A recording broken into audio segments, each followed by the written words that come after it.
اب میں دعوت خطاب دے رہا ہوں اپنے عظیم مہمان آنے والے حضرت مولانا حبیب اللہ فاروقی صاحب کو کہ ہمارے سامعین کے سامنے اپنے مواعظ حسنہ سے ہمیں مستفید فرمائیں۔ تکبیر، تاجدار ختم نبوت، شاہ صحابہ، حضرت مولانا حبیب اللہ فاروقی صاحب۔ الحمدللہ حمدا کثیرا کما امر الذین هم مفاتیح الرحمت ومصابیح الغرر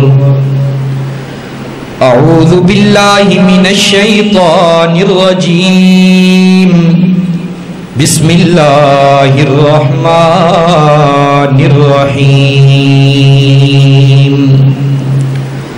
ما آتاکم الرسول فخذوه وما نهاکم عنہ فانتہوا صدق اللہ مولانا العظیم اللہم صلی علی محمد وعلی آل محمد کما صلیت علی ابراہیم وعلی آل ابراہیم انکا حمید مجید اللہم بارک علی محمد وعلی آل محمد کما بارکت علی ابراہیم وعلی آل ابراہیم انکا حمید مجید اللہم صلی علی روح محمد فی الارواح اللہم صلی علی تربت محمد فی التراب اللہم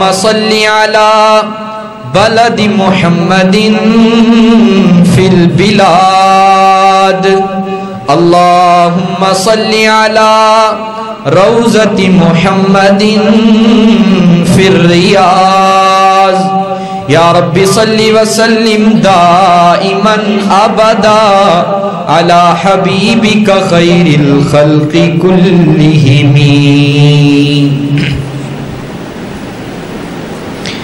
احباب کرام،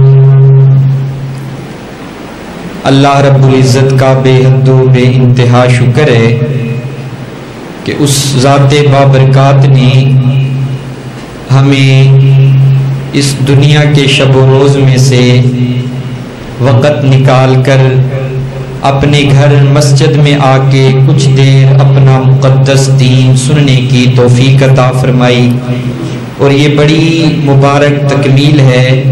فرمایا کہ جہاں پہ قرآن کریم کا ختم ہوتا ہے وہاں پہ اللہ پاک دعاؤں کو قبول فرماتے ہیں، تو بڑی مبارک سعادت کی بات ہے کہ ہم ایسی مبارک تقریب میں جمع ہیں۔ دعا فرماؤ اللہ پاک ہمارا آج کا مل بیٹھنا ہماری مغفرت کا ذریعہ بنائے۔ میرے والد محترم حضرت مولانا احسان اللہ فاروقی صاحب کئی سال سے یہاں تشریف لایا کرتے تھے، میں بھی ان کے ساتھ آتا تھا۔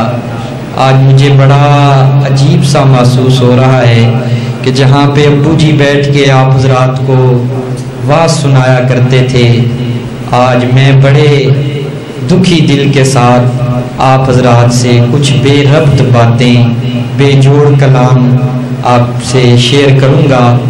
دعا ہے اللہ پاک حق بات، حق نیت اور حق طریقے سے بیان کرنے اور اس پر عمل کرنے کی توفیق عطا فرمائے۔ قرآن کریم کی ایک مختصر سی آیت کریمہ آپ حضرات کے سامنے تلاوت کرنے کی سعادت حاصل ہوئی ہے۔ اللہ رب العزت فرماتے ہیں کہ جو کچھ تمہیں رسول دے اسے قبول کر لو، اور جس سے تمہیں روکے اس سے رک جاؤ۔ تھوڑی سی توجہ میری طرف رہے گی، میں تھوڑا سا بالکل تھوڑا سا ٹائم لگاؤں گا۔ میں یہ چاہتا ہوں جو میں بات کروں ہمیں سمجھ آ جائے تاکہ فائدہ ہو جائے۔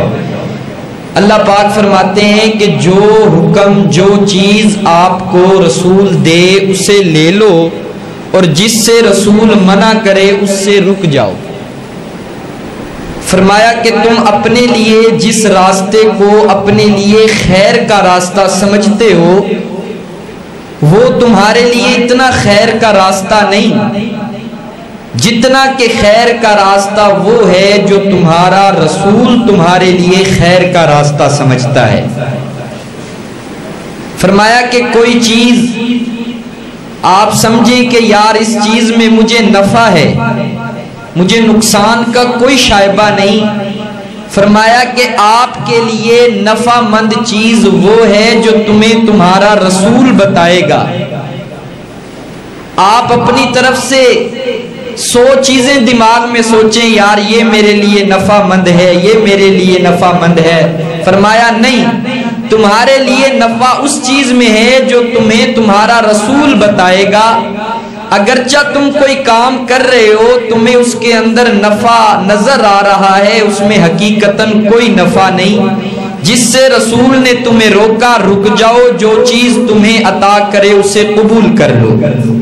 حدیث پاک فرمایا کہ لا یؤمن احدکم حتی یکون ہواہ تبعا لما جئت بھی، کہ تم میں سے تب تک کوئی کامل مسلمان نہیں ہو سکتا جب تک وہ اپنے احساسات و جذبات اللہ کے رسول کی منشا کے تابع نہ کر دے۔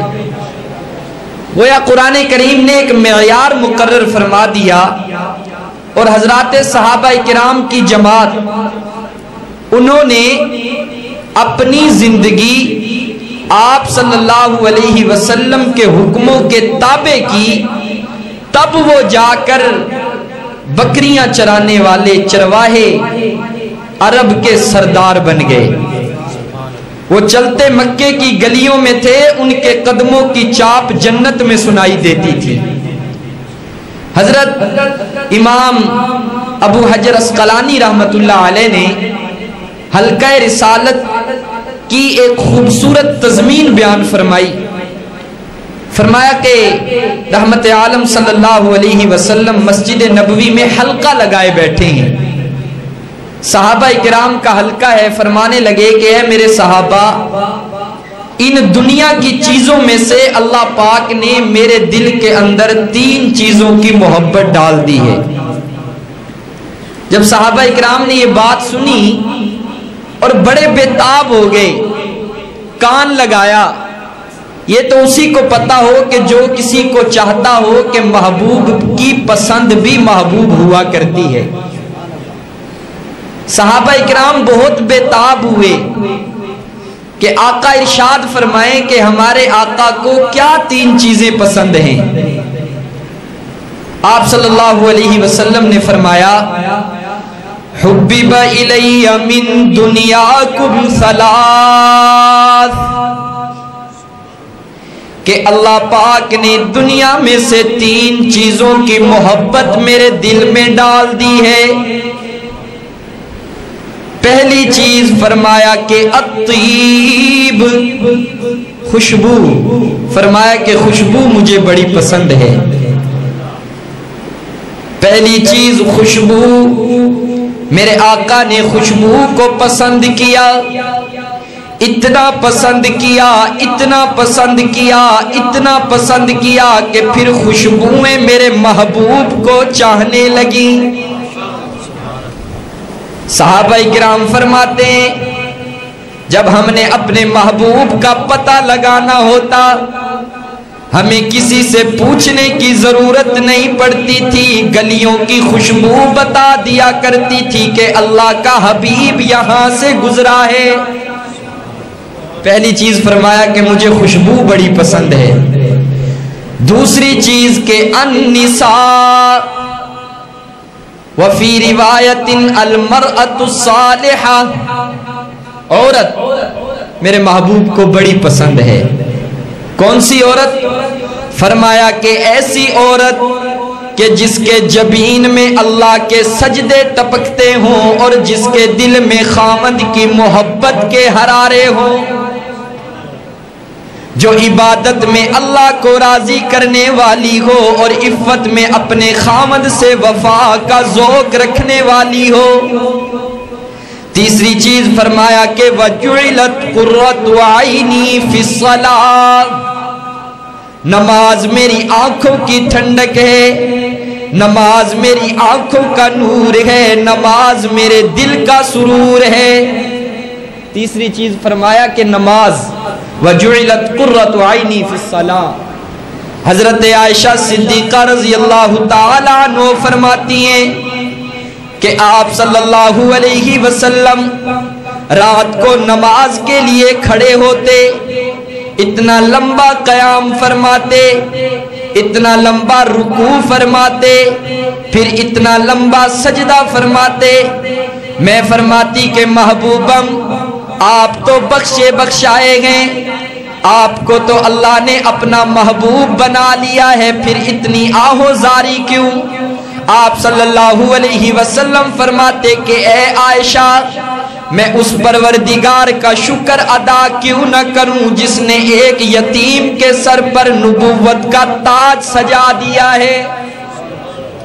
حضرت عائشہ فرماتی ہیں کہ ایک شب نبی رحمت صلی اللہ علیہ وسلم نماز کے لیے کھڑے ہوئے، ساری رات یہ آیت پڑھتے رہے، ان تعذبہم فإنہم عبادک، کہ اے پروردگار یہ تیرے بندے، کمی کوتاہی بھی ہو جاتی ہے نا، انسان ہے نا، غلطیاں بھی ہو جاتی ہیں، اگر تو ان کو عذاب دے تجھے کوئی پوچھ نہیں سکتا، وَإِن تَغْفِرْ لَهُمْ، اگر تو ان کو معاف کر دے تو تجھے کوئی پوچھنے والا نہیں۔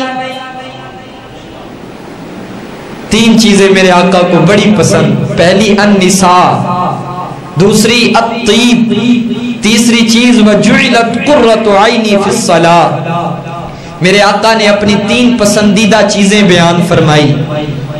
اس مجلس میں بیٹھے ہوئے تھے حضرت ابو بکر صدیق رضی اللہ تعالی عنہ، ہاتھ کھڑا کیا کہ آقا مجھے بھی تین چیزوں سے بڑی محبت ہے۔ میرے آقا نے اپنے اس جانسار کی طرف بڑی محبت سے دیکھا، بڑے پیار سے دیکھا، فرمایا کہ ابو بکر بیان کرو آپ کو کون سی تین چیزیں پسند ہیں۔ فقام ابو بکر، حضرت ابو بکر صدیق کھڑے ہوئے، فرمایا کہ حبب الی من دنیاکم ثلاث، کہ مجھے بھی دنیا میں سے تین چیزیں بڑی پسند ہیں۔ پہلی چیز کہ النظر الی وجہک، کہ آقا مجھے یہ بڑا پسند ہے کہ آپ کا چہرہ ہو اور میں دیکھتا رہوں۔ سبحان اللہ، سبحان اللہ۔ اللہ پاک نے پھر حضرت ابو بکر صدیق کی اس پسند کی اتنی لاج رکھی، اتنی لاج رکھی کہ وہ ہجرت کی 3 راتیں اکیلا تنے تنہا ابو بکر صدیق میرے محبوب کے چہرے کے نظارے کرتا رہا۔ حضرت امام ابو حجر عسقلانی رحمت اللہ علیہ لکھتے ہیں کہ جب میرے آقا کا چہرہ حضرت ابو بکر صدیق کی گود میں تھا، یوں لگتا تھا کأن القرآن یفتح فی الرحل، کہ جیسے رحل میں قرآن کھلا ہوا ہو۔ کبھی کبھی ذوق میں آ کے حضرت عمر فرمایا کرتے تھے کہ اے ابو بکر بھائی، میری ساری زندگی کی عبادت لے لو، ساری زندگی کی ریاضت لے لو، صدقہ و خیرات لے لو، مجھے صرف ہجرت کی وہ 3 راتیں عطا کر دو۔ حضرت ابو بکر صدیق نے فرمایا نا عمر بھائی، اگر کوئی مجھے کہے کہ ان 3 راتوں کے بدلے میں تجھے پوری کائنات دیتا ہوں، میں پھر بھی یہ 3 راتیں کسی کو نہیں دوں گا۔ دوسری چیز فرمایا کہ آقا مجھے یہ بھی بڑا پسند ہے کہ تیرا حکم ہو اور میں اپنے گھر کا سارا مال لا کر تیرے قدموں پہ نچھاور کر دوں۔ تیسری چیز فرمایا کہ آقا مجھے یہ نسبتیں بھی بڑی پیاری لگتی ہیں کہ گھر تیرا ہو، بیٹی میری ہو، مجھے یہ بڑا پسند ہے کہ لوگ مجھے آپ کا سسر بولیں اور آپ کو میرا داماد بولیں۔ حضرت عمر کھڑے ہوئے، فرمایا کہ آقا مجھے بھی 3 چیزیں بڑی پسند ہیں۔ پہلی چیز الامر بالمعروف والنہی عن المنکر، تیسری چیز وصوب الخلق، کہ آقا مجھے یہ بڑا پسند ہے کہ میں نیکیوں والے کام کو پھیلاؤں، میں برائیوں کو ختم کروں، اور اے آقا جان مجھے یہ بھی بڑا پسند ہے کہ میں پھٹا پرانا لباس پہنوں۔ حضرت عمر رضی اللہ تعالی عنہ اتنے جلیل القدر صحابی، حضرت زید فرماتے ہیں کہ حضرت عمر اتنے جلیل القدر اور اتنے جلال والے صحابی تھے کہ ایک دفعہ زلزلہ آیا، حضرت عمر نے درہ مارا، زلزلہ تھم گیا۔ وہ عمر کہ جو دریا کو چٹھی لکھے دریا چلنا شروع کر دے، فرمایا کہ میں نے دیکھا حضرت عمر کے کپڑوں پر 17 پیوند لگے ہوئے، 17 پیوند، اتنے بڑے صحابی۔ فقام عثمان، حضرت عثمان کھڑے ہوئے، فرمایا کہ آقا حبیب الی من دنیاکم ثلاث، مجھے بھی 3 چیزوں سے بڑی محبت ہے۔ پہلی چیز واشیاء الجیعان، دوسری چیز وکسوۃ العریان، تیسری چیز وتلاوت القرآن۔ آقا مجھے یہ بڑا پسند ہے کہ میں بھوکوں کو کھانا کھلاؤں۔ حضرت عثمان رضی اللہ تعالیٰ عنہ ابھی زمانہ جاہلیت میں، اسلام آنے سے پہلے فرمایا کہ دسترخوان لگایا کرتے تھے، وہاں پہ یتیم فقراء بھوکے کھانا کھایا کرتے تھے۔ عرب کی عورتیں ابھی زمانہ جاہلیت میں جب اپنے معصوم بچے کو لوری دیتی تو کہا کرتی تھی سو جا میرے لال، میں تجھ سے اتنا پیار کرتی ہوں جتنا قریش عثمان سے پیار کرتے ہیں۔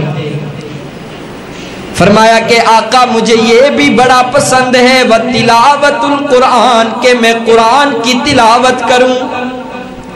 اور پھر اللہ رب العزت نے حضرت عثمان کی اس پسند کی ایسی لاج رکھی کہ جب حضرت عثمان شہید ہوئے، قرآن نے عثمان کو اور عثمان نے قرآن کو گلے لگا لیا۔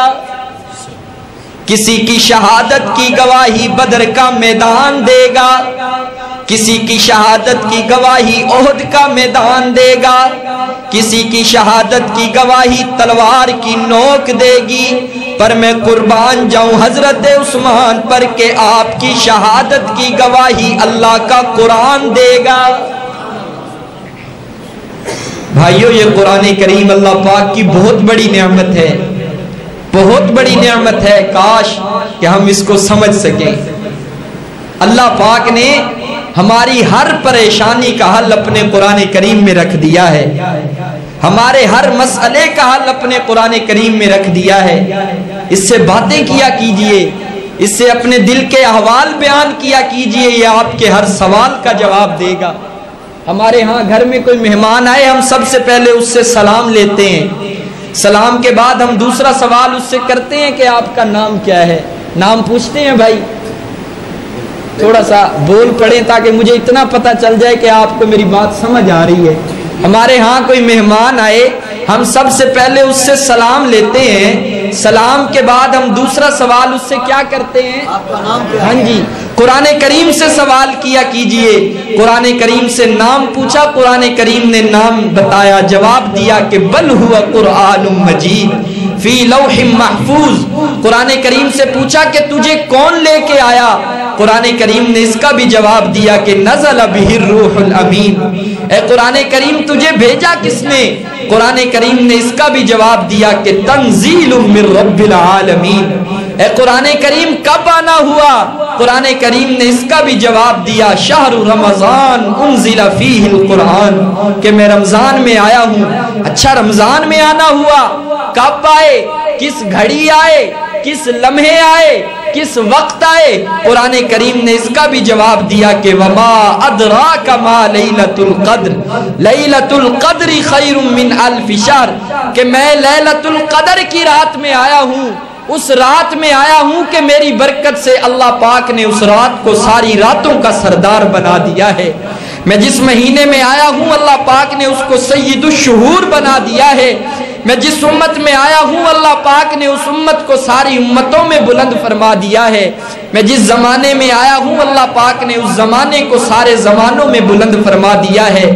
نام بھی پوچھ لیا، کام بھی پوچھ لیا، کون لے کے آیا یہ بھی معلوم کر لیا، کس نے بھیجا یہ بھی معلوم کر لیا۔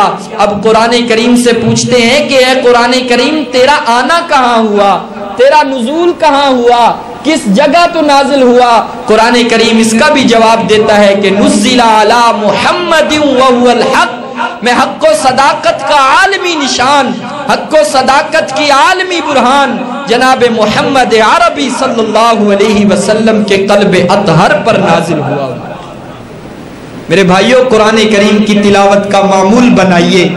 یہ اللہ کا مبارک مہمان مہینہ اکثر گزر گیا، اب تو چند گنے چنے لمحات باقی رہ گئے ہیں، اور اللہ پاک کی، میرے بھائیوں، اللہ پاک کی رحمت تو صرف بہانہ ڈھونڈتی ہے، بہانہ۔ جب اللہ پاک بخشنے پہ آئیں صرف بہانہ ڈھونڈتی ہے۔ بڑی پیاری بات فرمائی، فرمایا کہ اے میرے بندے تو ایک ہاتھ میری طرف آئے گا میں ایک بالشت تیری طرف آؤں گا، تو چل کے میری طرف آئے گا میں دوڑ کے تیری طرف آؤں گا۔ اے میرے بندے تو دوڑ کے میری طرف آئے گا میں تجھے آغوش رحمت میں لے لوں گا۔ اے میرے بندے تو گناہوں کے دریا لے کے آئے گا میں تجھے رحمتوں کے سمندر عطا کروں گا۔ وہ بنی اسرائیل کی فاحشہ راستے سے گزر رہی، دیکھا کہ کتیا کا بچہ پیاس سے سسک رہا ہے، بلک رہا ہے، اس کے دل میں رحم آیا، دوپٹہ اتار کر کنویں میں ڈالا، نچوڑ کر پانی اس کتیا کے بچے کے منہ میں ڈالا۔ لکھا ہے کہ ادھر کتیا کے بچے کو ہوش آیا، ادھر اللہ کی رحمت کو جوش آیا، اللہ نے اس فاحشہ کی بھی مغفرت فرما دی۔ باز آ ہر آنچ ہستی باز آ، گھر کافرو گبرو بت پرستی باز آ، ای درگہ ماں درگہ نومیدی نیست، صد بار اگر توبہ شکستی باز آ۔ او میرے گناہگار، اگر 100 مرتبہ توبہ کر کے توڑ چکا ہے تجھے پریشان ہونے کی ضرورت نہیں، میرے در پر آ تو صحیح، جبین نیاز جھکا تو صحیح، طلب کا دامن پھیلا تو صحیح، ندامت کے اشک بہا تو صحیح، میرے لطف و کرم کو آزما تو صحیح۔ تیرے آنے میں دیر ہو سکتی ہے، میرے راضی ہونے میں کوئی دیر نہیں ہو سکتی۔